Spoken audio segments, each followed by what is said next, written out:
So I'm reading from Finding Atticus. I guess it might be backwards as you're looking at it. I apologize for that. I can't tell. I can't tell from my vantage point. But I wrote Finding Atticus in 2009, and it was specifically for the middle grades to young teenagers. So I thought it'd be a great opportunity for me to share this now as people are trying to navigate this homeschooling situation. So before I start, just a couple of things. If there are any students who are watching, first listen for some of the vocabulary words that you might not know, and you'll discover that you can learn something new from reading and even from listening to reading. Also listen for similes, and probably most of you have been taught what similes are, but just in case, similes are when you compare two or more things using like or as. And an example that's going to come up in this chapter that I'll share right now is happiness bubbled inside Jamie like the warm fizz of a soda pop.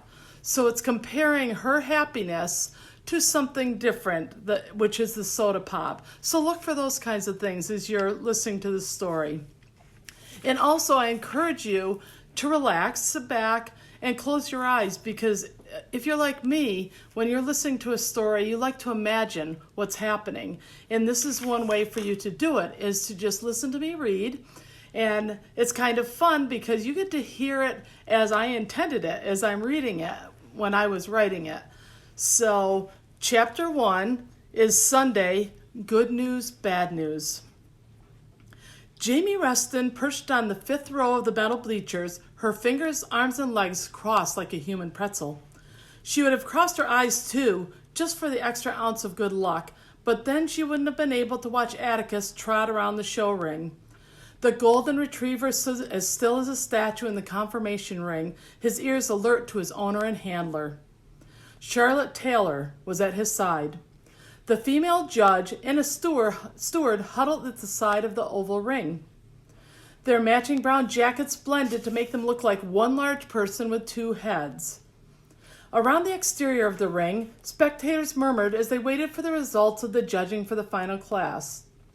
Some were dog owners, others handlers, but the majority were just dog lovers. Jamie fell into the latter two categories and wished she were older than 13 so she could be in the ring with Atticus. Waiting for the judge's decision, she was sure her heart would launch out of her chest. Atticus had to win the best of breed class. That way he'd earn the points for this show and then be a contender for the best of breed class in the regional specialty show in Norristown in July. If he won there, any puppies he sired would bring in enough money to help pay the outstanding debts, and Charlotte would be able to keep Charté Kennels. The judge, a well-known breeder of golden retrievers, stepped away from the steward and circled the line of 10 dogs one more time. The crowd hushed. The knots Jamie tied in her body matched the knots in her stomach, but she wouldn't uncross anything for fear it would jinx Atticus's chances. The woman watched the dogs gait around the ring one more time, then her finger bobbed toward the finalists as they went around, passing over those who were out of the competition. When a dog was eliminated, the owner gave its leash a light tug and let it out of the ring. Some handlers were clearly disappointed, but others revealed no emotion. Jamie held her breath as the judge neared Atticus and Charlotte. Goosebumps erupted on her warm skin. How could Charlotte look so calm, as if it didn't matter if Atticus won or lost? Jamie was sure if she weren't sitting that her own knees would have buckled by now. The air in her lungs was like fire in her chest. Charlotte had promised Jamie she could handle Atticus in a show later in the summer after she'd had more practice. With her nerves tingling just watching, she couldn't imagine standing so straight and still under that kind of pressure. What would happen if she were showing and the judge passed over her and Atticus? Would she burst into tears? Melt into a puddle in the middle of the ring? Beg to be reconsidered? Not only would those reactions be unacceptable in the ring, they would be more humiliating than being eliminated. But she hated losing. She was a straight-A student in school because of her competitive nature. Just when she thought the fire in her lungs would sear through her chest, The judge pointed toward Atticus as the fourth finalist. Jamie wanted to shout with joy, but just being a finalist wasn't enough. Atticus had to win. She kept her fingers crossed and clapped with the rest of the crowd. A middle-aged woman sitting on the bleachers next to Jamie leaned over and spoke in a hushed tone. "You're still all crossed up. I guess your dog made the cut?" "Yes." The word came out on a whoosh of air. "Which one?" Jamie pointed. "The one handled by the tall woman with the long braid. That's Atticus." Wanting to sound professional, she quickly added, "That's his call name, of course. His registered name is Chartay's Sweet Justice Finch." The woman smiled. "Ah, as in Atticus Finch from To Kill a Mockingbird?" Nodding, Jamie glanced back toward the ring, afraid she'd missed something. "Yes, it's my godmother's favorite novel. That's her out there. She's Atticus's owner and handler." "Until later in the summer when I take over," Jamie wanted to add. The judge put the dogs in a preliminary preferential order for awarding ribbons. Jamie's heart sank as the woman placed Atticus second in line. "Stack your dogs," the judge ordered. The handlers moved to the front of their animals and commanded them to stand in their conformation form. The judge stepped from dog to dog, carefully smoothing her hand over their bodies to determine which dog best met the standards of a golden retriever. After scrutinizing each one, she indicated to the handlers to take their dogs around the ring once more. Jamie's knees knocked together, and the knuckles on her crossed fingers grew even whiter. This was Atticus's last chance to move into first place. She whispered, "Come on, boy, you have to do it, please." She closed her eyes for just a moment and prayed. Atticus had to win. That's what Charlotte had told her on the way to the competition. Someone groaned loudly near her. Her eyes flew open in time to see the judge's first pick begin to pace. His paws came high off the ground, almost as if he were dancing. Then, as he rounded the corner of the ring, the dog's back end swayed to one side. With that one mistake, the judge pointed to Atticus and moved him into the first place slot. Jamie's pulse pounded in her ears as her heart hammered. The steward approached the judge and handed her the long purple and gold rosette ribbon to be awarded to the winner of Best in Breed. The judge fingered the ribbon while the dogs and handlers continued to circle. For dramatic effect, I'm sure, Jamie thought. Everyone knew the judge could still change her mind. "Just relieve me of this agony." Her hands shook as she shoved them under her chin. Chartay kennels had to be saved, and this was their chance. What would happen to all the dogs she'd come to love if the kennel closed? Every muscle in her body tensed. That couldn't happen. Finally, just when Jamie thought she would burst from the pressure, the judge approached Charlotte and Atticus and extended the Best of Breed ribbon. The breath Jamie had been holding blasted out. It was followed by a whoop so unladylike that an elderly woman in front of her tossed her plastic cup of pink lemonade in the air. The ice and liquid flew onto the neck of a woman sitting in front of her. That woman yelped and leaped from her seat, flailing her hands as the ice cubes slipped inside the back of her shirt. Jamie gasped and yanked crumpled, unused napkins from her pocket. Dividing her attention between the ring and the drenched lady 2 rows down, she leaned past the woman who spilled the drink and dabbed at the other lady's soaked clothing. "Sorry, I'm so sorry." The woman who spilled the drink pulled the scarf from her neck and helped.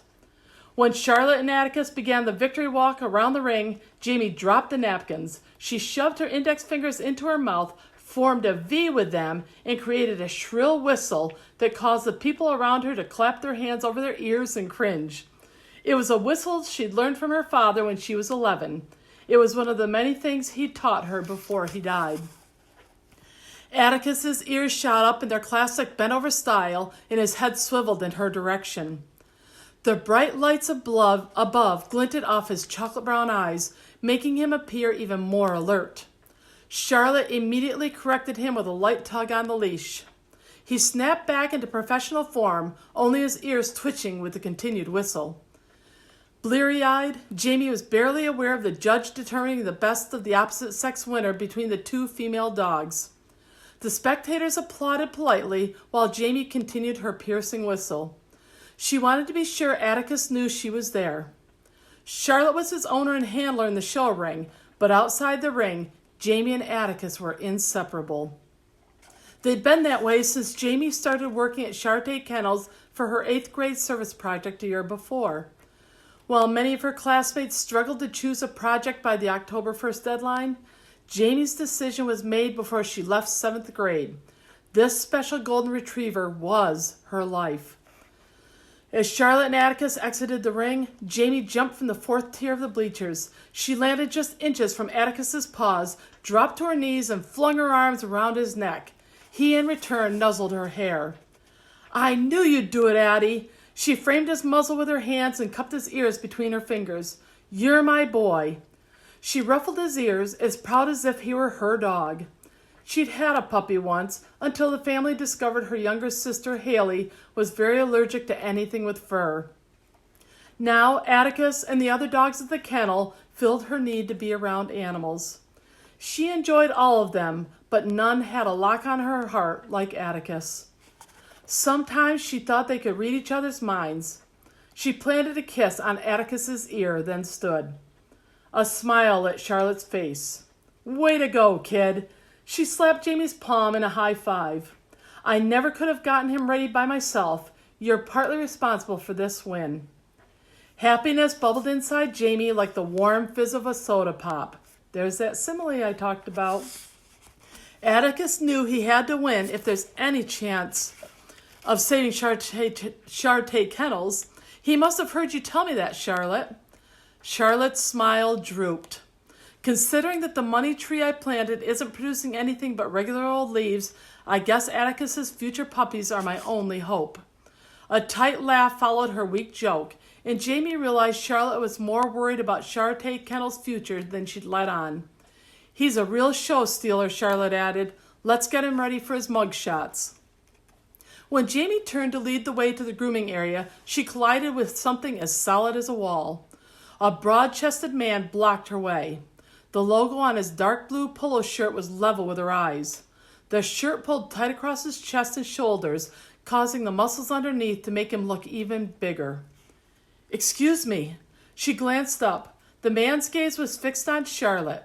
Jamie felt invisible. She glanced back at Charlotte, whose eyes looked dark and menacing. Without acknowledging the man, Charlotte snapped Atticus's leash and pivoted away. The stranger brushed past Jamie like she was nothing more than an irritating fly. "Charlotte, I need to talk with you," he said. Charlotte continued her march through the crowd. The man caught up to her and grasped her coat sleeve at the elbow.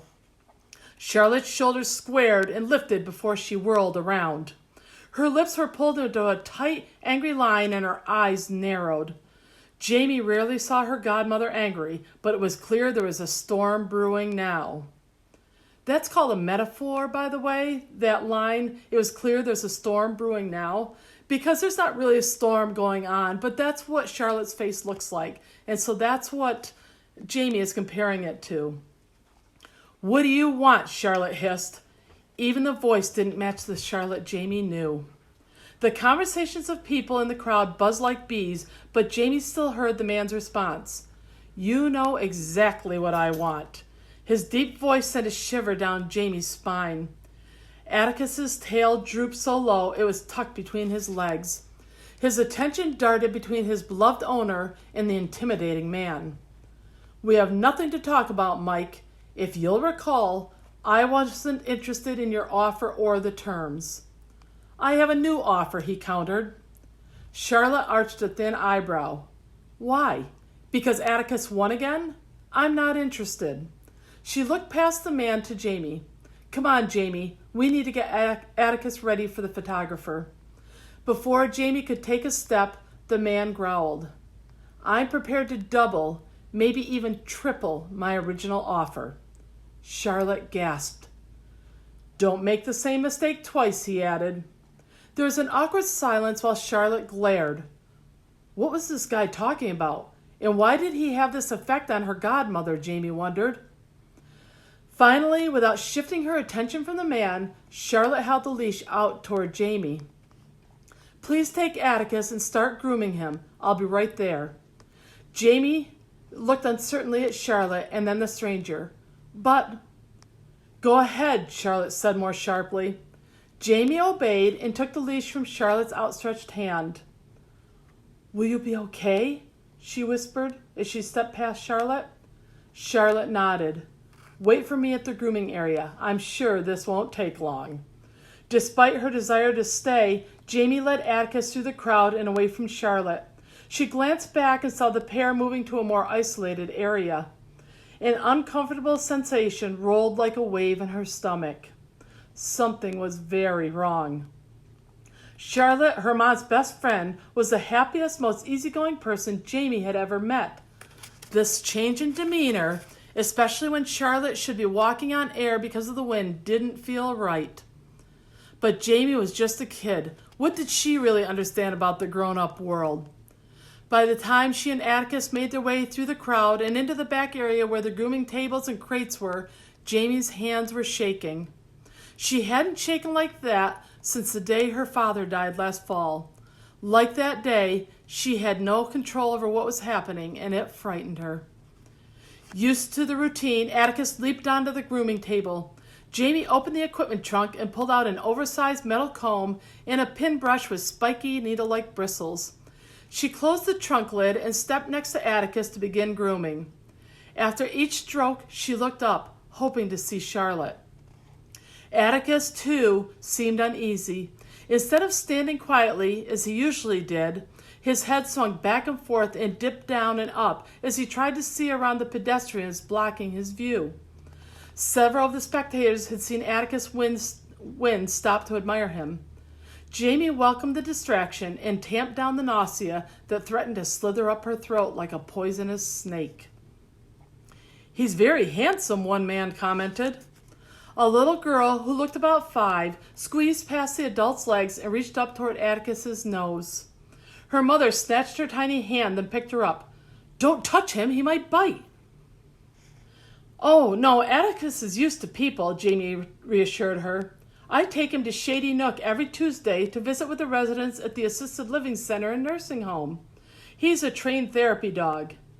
Jamie placed her hand on Atticus's head just above his eyebrows and looked at the little girl. He loves to be stroked with one finger right here. Under normal circumstances, she wouldn't have wanted someone to pet him because it would tousle his fur, but nothing about this moment seemed normal. She can stand on this trunk to reach, Jamie offered. The girl's mother hesitated for a moment, then set her daughter down. The child tentatively reached out and ran her finger down Atticus's silky gold head and across his muzzle. Atticus pressed his nose against the child's wrist to encourage her to pet him more. The little girl giggled and stepped closer. Her mother snapped a photo and murmured something about the perfect shot for the Christmas card. Just then, Charlotte worked her way through the crowd. Jamie looked up and saw her swipe the back of her hand across her eyes. Was she crying? Well, I'm sorry to break up this party, she said, but we have a date with a photographer. Although it was obvious Charlotte was trying to be cheerful, her voice was raspy, cementing Jamie's assessment. A tingle crawled up her spine. The people who had stopped to visit left. Jamie ran the comb over Atticus's fur to smooth the area the little girl had messed up, then dropped it back into the box. She studied Charlotte. Is everything okay? Charlotte shrugged. Depends on your perspective. For a moment she hesitated, her gaze resting on Atticus. There was no mistaking the pain in her expression. There's good news and there's bad news. The bad news could wait. Jamie always preferred to go for the positive first. So, what's the good news? Charlotte shoved her hands deep into the pockets of her maroon show jacket. The good news is I have a way to save Charté Kennels. Jamie's heart flipped with excitement and she whooped, thrusting her fist in the air. All right, so it won't matter if Atticus wins next month. Charlotte scrunched up her nose and pinched the skin at the bridge between her thumb and forefinger. Nope, it won't matter. Jamie couldn't imagine anything being bad if Charlotte could save the kennel. So what's the bad news? Tears glistened in Charlotte's eyes. I've decided to sell Atticus. So that's the end of chapter 1. I hope that you listen for some of the similes in there. Remember, similes are comparisons that you make between two things using like or as. There were several. I hope that you were able to picture what was happening, and maybe you feel what Jamie's feeling, and you're hoping that this bad news isn't as bad as it sounds. Some of the words that I picked out that I thought were kind of interesting words for you to focus on are scrutinizing. And scrutinizing means to look at something very carefully. Flailing is when something is being thrown around, like your hands are flailing, kind of like this. And glinted. Glinted is a word that means that light is bouncing off from something. So there were many more words than that, but those are 3 that I picked out of the reading that I thought would be good for you to add to your vocabulary, because a bigger vocabulary definitely makes you look really smart. I hope you enjoyed chapter 1. I'll put this recording up later for anyone who missed it. And tomorrow at 1:30, we'll move on to chapter 2. And for any adults who are watching who want to listen to Attic Letters tonight at 8 o'clock, we'll do this again. I'm looking forward to seeing all of you. Bye.